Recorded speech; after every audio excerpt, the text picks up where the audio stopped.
तो स्वागत है आप सबको मेरे हिंदी यूट्यूब चैनल में। बच्चों, आज हम पढ़ेंगे 10वीं कक्षा के लिए पाठ नंबर 7 है, तुलसी के दोहे। इसका हम विश्लेषण करेंगे आज। और इनके जो कवि हैं गोस्वामी तुलसीदास जी हैं। पूरा एक्सप्लेनेशन हिंदी में ही है। ये पार्ट 1 है, जो हम पार्ट 2 में दूसरे जो जो भी शेष दोहे होते हैं उसका विश्लेषण मैं बताऊंगी। तो पढ़ते हैं। सबसे पहले दोहा क्या होता है, यानी दोहे का परिभाषा क्या होती है। तो परिभाषा है, दोहा एक प्रकार का अर्धसम मात्रिक छंद है। अर्धसम मात्रिक छंद मतलब जब दोहा बनाया जाता है तो उसको मात्रा के अनुसार बनाया जाता है, इसीलिए मात्रिक छंद कहा गया है। ये याद रखिएगा। जिन्हें 4 चरणों में रखा गया है, बनाया तो जाता है दो चरणों में। 2 चरण मतलब लाइन होता है। ओके, 2 लाइनों में दोहा बनाया जाता है, जिसको दोहाई कहा जाता है। दोहा यानी 2 लाइनों में लिखा जाने वाले पंक्तियों को दोहा कहा गया है। लेकिन इसको 4 चरणों में रखा गया है। 4 चरण ही माना जाता है। ओके, वो कैसे माना जाता है मैं जब आपको पढ़ाऊंगी दोहा, तब आपको इसका विश्लेषण भी करूंगी। तो चलिए पढ़ेंगे आगे। जिसमें इसके प्रथम और तृतीय चरण में, उसका जो प्रथम और तृतीय चरण है, यानी पहली लाइन और तीसरी लाइन जो है, उसमें 13 मात्राएं होती हैं। और इसके द्वितीय और चतुर्थ चरण में 11 मात्राएं होती हैं। इसको भी मैं क्लियरली आपको दोहा लिखकर बताऊंगी। उसके ऊपर मात्राएं जो होती हैं उसको लिखकर मैं आपको बताऊंगी। ओके, प्रथम और तृतीय चरण के आदि में प्राय जब आता है तो वह 90% जगन होता है। जगन को का प्रयोग करना टाला जाता है या होना भी ज़रूरी होता है। ये जगन क्या है? एक मेथड है दोहा को लिखने का, जो क्योंकि वो मात्रा के अनुसार लिखा जाता है। जगन यानी वो जो मेथड है, यमा तरा जब हाना सलगा, इसको कहा जाता है। इस मेथड के ऊपर जो जा गण है, जा का जो गण है, जा का जो ग्रुप है, उस ग्रुप का जो एक लघु एक गुरु एक लघु जो संख्या जो होती है, उसका होना बहुत ही ज़रूरी माना गया है। ये भी मैं दोहे में बताऊंगी। ठीक है। तो लेकिन यदि कोई दोहा बड़ा हुआ तो उसमें पंक्ति के शुरुआत में, यानी पंक्ति मतलब जो लाइन की शुरुआत होती है, दोहे के लाइन की जो शुरुआत होती है, उसमें जा गण का प्रयोग होता है। जा का ग्रुप का शुरुआत मतलब जागण का जो 1 2 1, यानी एक लघु गुरु लघु, इसका होना अनिवार्य हो जाता है। ओके, वहीं दूसरी तरफ द्वितीय तथा चतुर्थ चरण में आखिरी में एक गुरु और एक लघु मात्रा होना ज़रूरी माना जाता है। देखिए, आखिरी में मतलब जब 4वां चतुर्थ इन्हें द्वितीय तथा इन्हें दूसरे और चौथे चरण में जो लास्ट का जो राइमिंग वर्ड की तरह होता है ना, उस शब्द में किसका होना ज़रूरी है? एक गुरु और एक लघु का होना ज़रूरी माना जाता है। तो ये इसकी परिभाषा है। अब इसको मैं यहाँ पर उदाहरण बताऊंगी। यहाँ पर मैंने देखिए, ये एक लाइन है, मैं इसको अलग अलग करके बता रही हूँ क्योंकि इसको मैं यहाँ लघु गुरु लिखकर बताऊंगी। अब ये लघु गुरु किसको कहा गया है? देखिए, लघु जो होता है वो जिसके पर मात्रा नहीं होती, ओके, या जिसके पर लघु की मात्रा होती है, उसको एक माना गया है। और जिस पर गुरु यानी दीर्घ मात्रा होती है उसको 2 माना गया है, गुरु माना गया है, उसको 2 की संख्या में गिना जाता है। ठीक है। तो अब हम पढ़ेंगे। देखिए, यहाँ पर मुखिया मुख सो चाहिए, ये एक चरण हुआ, पहला चरण हुआ। ये दूसरा चरण हुआ।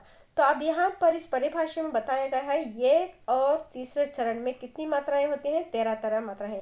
ये आपको याद रखना है। देखिए, मैं बता रही हूँ कि मुँह के नीचे, माँ के नीचे जो ऊ की मात्रा है, किसकी मात्रा है? लघु की मात्रा है, तो वो एक की संख्या में आएगा। खा को लघु ई की यानी छोटी ई की मात्रा है, तो ये भी एक की संख्या में आएगा। या को दीर्घ मात्रा है, दीर्घ आ की मात्रा है, तो ये गुरु की संख्या में आता है। तो इसके हुए 4 मात्रा। ठीक है। अब ये मुख में माँ को छोटी की मात्रा है, तो एक, खा को कोई भी मात्रा नहीं तो वो भी एक होगा। सो यानी ये दीर्घ मात्रा है तो वो 2 में होगा। चा ये भी गुरु में होगा। ही यानी ये छोटी ई की मात्रा में है तो एक होगा, ये भी गुरु में ही होगा। अब इसको हम गिनेंगे, 1 2 3 4 5 6 7 8 9 10 11 12 13। तो ये हो गया 13। अब इसी तरह देखिए पहले पंक्ति और तीसरे पंक्ति में बताया है 13 मात्राएं। तो पहले पंक्ति में हो गया। अब मैं आपको बताऊंगी तीसरे पंक्ति में। देखिए तीसरे पंक्ति यहाँ पर है पालय, पा को दीर्घ मात्रा है तो ये गुरु हुआ। लय यानी ये भी गुरु हुआ। पो यानी दीर्घ मात्रा है तो ये गुरु हुआ। सई गुरु हुआ। ओके। स एक, क एक, लायक, क्योंकि इसको मात्रा ही नहीं है तो उसको एक एक संख्या में गिनेंगे। अंग, या एक मात्रा। गा में भी कोई मात्रा नहीं है तो वो ये भी एक हुआ है। ठीक है। अब इसको गिन के देखेंगे। 1 2 3 4 5 6 7 8 9 10 11 12 13। तो ये हो गए 13। तो अब आपको समझ में आ गया है कि पहले चरण में और तीसरे चरण में कितनी कितनी मात्राएं हैं? 13 मात्राएं हैं। तो चलिए इसी तरह हम जानेंगे दूसरे चरण में। तो ये दूसरा चरण है। देखिए दूसरा चरण में हम देखते हैं कितनी मात्राएं होती हैं। खान, खान का जो लघु गुरु है, क्योंकि यहाँ पर आ दीर्घा की मात्रा है इसलिए यहाँ पर गुरु दिया गया है। और ना जो है कहाँ यहाँ पर किसी भी तरह की मात्रा नहीं है तो वो एक है। पा दीर्घा की मात्रा है तो वो गुरु है। ना लघु है। को दीर्घा है गुरु है। ये गुरु और ये एक है। तो इसको हम गिनेंगे 1 2 3 4 5 6 7 8 9 10 11। तो ये दूसरा चरण है। ओके। यहाँ पर आने वाले लाइन यहाँ पर मैंने लिखा है तो ये दूसरा चरण है। तो दूसरे चरण और चौथे चरण में 11 मात्राएं आते हैं। तो दूसरा चरण का तो आपने पता मालूम हो गया आपको। तो अब हम चलते हैं चौथे चरण में। देखिए ये है चौथा चरण। ठीक है। तो चौथे चरण में हम लिखेंगे ताकू छोटी की मात्रा है तो इसको क्या करेंगे? एक की संख्या में डालेंगे। उसी प्रकार ला जो है उसको कोई मात्रा नहीं है तो वो भी एक की संख्या में आएगा। सा को बड़ी ई की मात्रा है तो वो गुरु यानी 2 की संख्या में आएगा गुरु। स एक ही छोटी की मात्रा है तो वो भी एक होगा। ता को कोई मात्रा नहीं तो वो भी एक होगा। वा को छोटी की मात्रा है तो एक होगा। वा को ये की मात्रा है तो वो गुरु होगा। का को एक मात्रा है। मतलब इसके जो संख्या है देखेंगे 1 2 3 4 5 6 7 8 9 10 11। तो बन गए 11। तो कौन कौन से चरण में? दूसरे चरण में और चौथे चरण में कितनी मात्राएं? 11 मात्राएं होती हैं। ठीक है। मुझे उम्मीद है आप समझ गए होंगे। तो अब हम चलेंगे कवि परिचय की तरफ। गोस्वामी तुलसीदास हिंदी साहित्य के भक्ति की राम भक्ति शाखा के प्रमुख कवि माने जाते हैं। देखिए गोस्वामी तुलसीदास जी है ना, ये भक्ति काल के कवि हैं। ठीक है। आपको याद रखना है भक्ति काल के कवि हैं क्योंकि ये राम के अनन्य भक्ति हैं इसलिए उनको राम भक्ति शाखा के प्रमुख कवि भी माना गया है। ठीक है। और तुलसीदास का जन्म सन 1532 को उत्तर प्रदेश के राजापुर में हुआ था। उनके पिता का नाम आत्माराम और माता का नाम हुलसी था। कहा जाता है कि तुलसीदास जी का जब जन्म हुआ था तो उन्होंने राम नाम का उच्चारण किया था। ठीक है। राम नाम का उच्चारण किया था मतलब राम करके बोला था, इसलिए जब से उनका नाम है ना राम बोला करके रख दिया था। जब क्वेश्चन में आ जाएगा कि उनका बचपन का नाम क्या है तो क्या था, इसलिए आपको लिखना है राम बोला। ठीक है। तो तुलसीदास जी जो बचपन से ही वे राम के अनन्य भक्त कहलाए जाते हैं क्योंकि वो राम के अनन्य भक्त भी थे। और उनकी प्रमुख रचनाएं भी यहाँ पर दी गई है। रामचरितमानस, विनोद पत्रिका, गीतावली, दोहावली, कवितावली आदि। और उनका देहांत हुआ था 1632 में 23 को 21-22-23 यानी 1623 में। और काशी में उनका देहांत हुआ था। ये आपको याद रखना है। ठीक है। आप सब समझ गए होंगे कि दोहा का परिभाषा आपने समझ लिया है। दोहे को किस प्रकार से लघु गुरु बनाना है ये आपने समझ लिया है। और उनके कवि परिचय भी आपने समझ लिया है।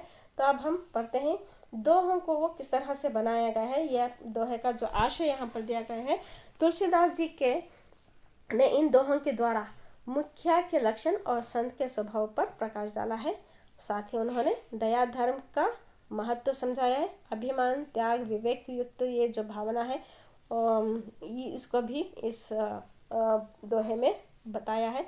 और राम पर विश्वास या राम का नाम जपने से क्या होता है, इसका बखान यानी इसका विश्लेषण करते हुए, इसका खुलासा करते हुए हमें सुझाव भी दिया है कि इंसान को क्या करना है, नीतियुक्त जीवन भी बिताना चाहिए। नीतियुक्त यानी जीवन की जो नीति है, वो जीवन की जो सच्चाई, जीवन की सच्चाई के रास्ते पर चलना है। ओके, जीवन की जो नीति है उस पर हमें जीवन बिताना चाहिए। ठीक है, तो अब आपको कवि परिचय भी मालूम हो गया है। तो पढ़ते हैं हम दोहे का आशय।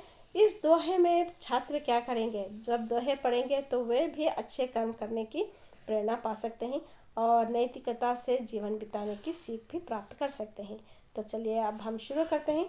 दोहा।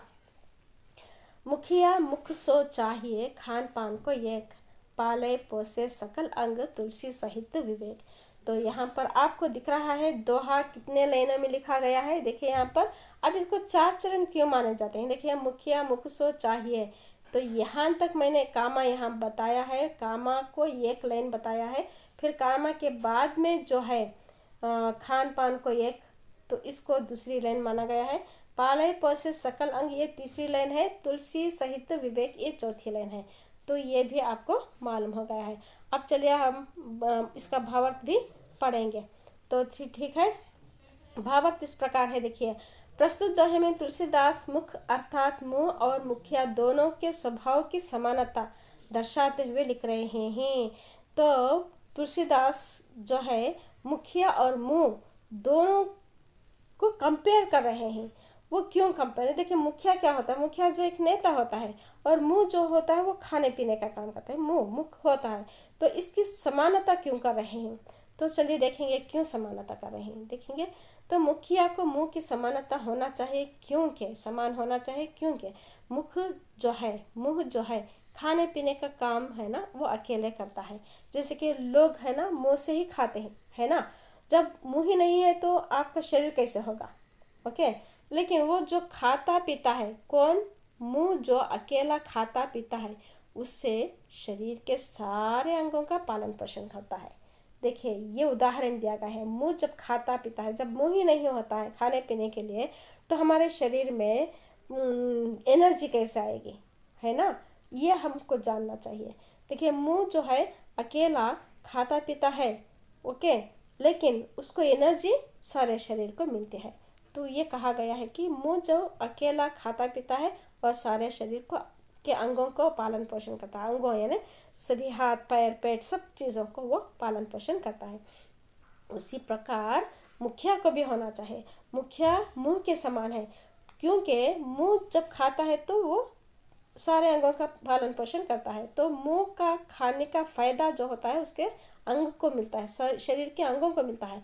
उसी प्रकार मुखिया को भी मुंह के समान होना चाहिए, क्योंकि मुखिया जो है जो भी वो अच्छे काम करता है उसको उसके उसके जो अच्छे कर्म होते हैं वो लोगों को मिलना चाहिए। ओके, तो तुलसी की राय में क्या है, मुखिया को भी ऐसे ही विवेकवान होना चाहिए। विवेकवान यानी भलाई करने वाला, दूसरों की समझने वाला। ओके, और काम अपनी तरफ से करे और उसका फल जो है सभी में बांटे। इसीलिए मुखिया को मुख के समान माना गया है और मुख को मुखिया के समान माना गया है, क्योंकि जो कर्म मुख और मुंह जो करता है वो कर्म सभी में उसका फल बांट सके। ओके, तो आशा करती हूँ इसका भावार्थ भी आपको समझ में आ गया है। तो चलिए हम भावार्थ दूसरे चरण को यानी दूसरे भावार्थ को यानी दूसरे दोहे में, दूसरा जो दोहा है, जड़ चेतन गुण दोषमय, विश्व किन्ह करतार, संत हंस गुण गह ही पाए, परिहरि वारी विकार। तो कि यहाँ पर जो जड़ और चेतन है वो है जीव निर्जीव। ओके, गुण दोषमय, गुण यानी अच्छे गुणों वाला, दोषमय यानी जिसमें जो बुराई होते हैं उसको दोषमय कहेंगे। विश्व यानी संसार, किन्ह किया, करतार यानी सृष्टि करता यानी भगवान, संत हंस, संत जो होता है वो सेंट है, संत हंस है ना, ये स्वान है। ओके, गुण गही पय, पय का मतलब होता है दूध, परिहरि त्यागने, वारी जल, विकार छोड़ना। तो ये इसका मतलब हुआ। मैं आपको इसका विश्लेषण अब बताऊंगी भावार्थ में। इसका भावार्थ देखिए, प्रस्तुत दोहे में तुलसीदास हंस पक्षी के साथ संत की तुलना करते हुए, वहाँ पर देखिए पहले दोहे में तुलसीदास जी मुख और मुखिया को तुलना किया है, समानता की है। यहाँ पर इस दोहे में हंस के साथ संत की तुलना की जा रही है। ओके, कंपेयर किया जा रहा है। तो उसके स्वभाव, यानी उसके स्वभाव का परिचय देते हुए, किसके, हंस के स्वभाव का परिचय देते हुए सृष्टिकर्ता, यानी सृष्टिकर्ता कौन है, भगवान ने इस संसार को, क्योंकि वही संसार को बनाया है, तो संसार में रहने वाले मनुष्य को, हर प्राणी को, हर चीज़ों को उसी ने बनाया है ना। तो जो भी चीज़ें भगवान ने इस संसार में बनाया है और जो भी प्राणी को बनाया है, ओके, जैसे मनुष्य हैं, पशु पक्षी हैं, पेड़ पौधे हैं, ये जो इसमें जो लिविंग थिंग्स है, ये सारे लिविंग थिंग्स हैं। ओके, तो इन सभी चीज़ों में गुण और दोष दोनों को मिलाकर बनाया है। कुछ चीज़ें अच्छे होते हैं, कुछ चीज़ें बुरे भी होते हैं। कुछ लोग अच्छे होते हैं, कुछ लोग बुरे होते हैं। कुछ लोग सच्चे होते हैं, कुछ लोग बुरे भी होते हैं। ओके, तो इन सभी चीज़ों को मिलाकर ही इस संसार में सभी चीज़ों को बनाया है। ओके, अर्थात इस संसार में अच्छे बुरे, सार निस्सार, सार यानी अच्छे, निस्सार यानी बुरे, समझ और नासमझ, अच्छे बुरे भी ही, सच और झूठे भी ही, समझ और नासमझ भी आपको मिल जाएंगे देखने में। ठीक है, तो ये सारी चीज़ों को बनाकर, इन सभी चीज़ों को मिलाकर लोगों को बनाया है। ओके, जड़ चेतन सबको बनाया है।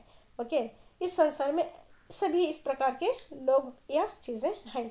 लेकिन हंस रूपी साधु लोग विकार को छोड़कर अच्छे गुणों को अपनाते हैं। तो यहाँ पर साधु लोगों के लिए क्या कहा गया है कि साधु लोग ऐसे होना चाहिए जैसे हंस। अब हंस को क्या यहाँ पर क्यों कंपेयर किया गया है, क्योंकि हंस जो होता है, जब हंस को हम दूध में पानी मिलाकर देंगे तो हंस का गुण देखिए, हंस जो है वो दूध को ही अपनाएगा, जो पानी मिला हुआ होता है दूध में उसको वो अलग ही कर देगा। मतलब यहाँ दूध और पानी जो है, दूध जो है अच्छा है, अच्छे गुण वाला है, और पानी बुरा है, के दोषमय है।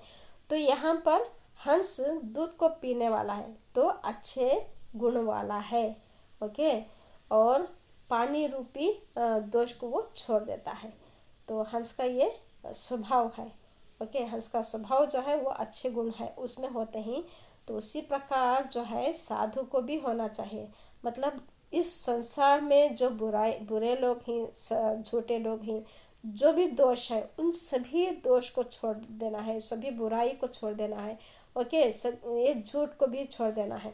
ओके, इन सभी बुराइयों को छोड़े और अच्छे गुणों को जब अपनाता है तभी वो साधु कहलाने के लायक होता है।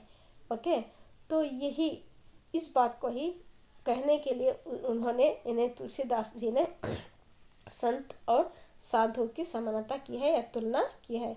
तो हंस की तरह साधु को भी क्या करना चाहिए, विकारों को छोड़कर, विकार यानी बुरे आदतों को छोड़कर, बुराइयों को, यानी इस संसार में जो भी बुराइयां हैं उसको छोड़कर अच्छे गुणों को अपनाना चाहिए, तभी वो साधु कहलाया जाएगा।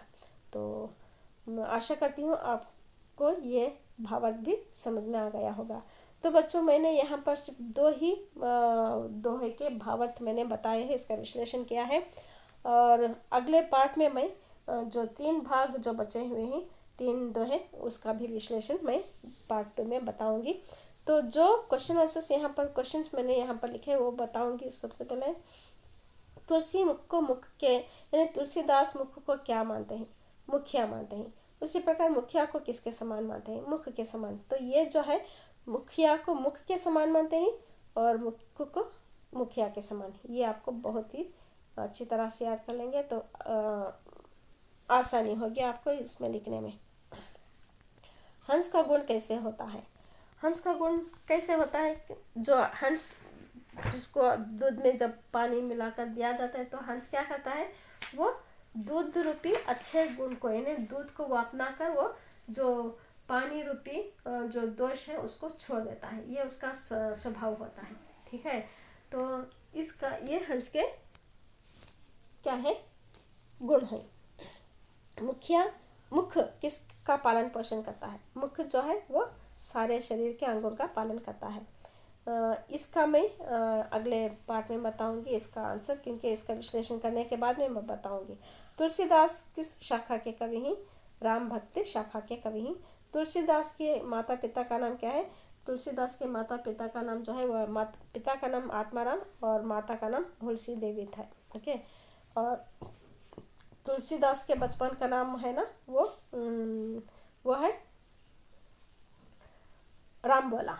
ठीक है, राम बोला है। और पाप का मूल क्या है ये भी मैं अगले पार्ट में बताऊंगी। तुलसीदास के अनुसार व्यक्ति के साथी कौन है ये भी मैं आपको अगले पार्ट में ही बताऊंगी। ठीक है, इसमें जो क्वेश्चंस है 3 क्वेश्चंस मैंने बताए नहीं है, क्योंकि इसका विश्लेषण मैंने नहीं किया है। तो बच्चों, आपको मेरी ये वीडियो कैसा लगा? मैं आशा करती हूँ, मैं उम्मीद करती हूँ, क्योंकि इसमें जो दोहे का परिभाषा मैंने आपको समझाया है, दोहे किस के जो लिखकर मैंने बताया है, उसके गुरु लघु के बारे में मैंने बताया है, और उसकी संख्या कितनी होती है मैंने बताया है। फिर उस पहले चरण चौथे चरण में कितनी संख्या होती है और दूसरे और चौथे चरण में कितनी संख्या होती है, इसको मैंने बताया है। कवि का परिचय मैंने बताया है, और दोहे को का जो भावार्थ है उसको भी मैंने बताया है। तो आशा करती हूँ आपको ये दोहे का जो भी है भावार्थ समझ में आ गया होगा। तो आपको मेरा ये वीडियो अच्छा लगा है तो ज़रूर लाइक करें, शेयर करें, कमेंट्स भी करें। ठीक है, तो अगर से आप नए हैं मेरे चैनल में तो सब्सक्राइब भी ज़रूर कर लेना और कमेंट ज़रूर कर लेना। ठीक है, तो मिलते हैं अगले वीडियो में, तब तक के लिए धन्यवाद।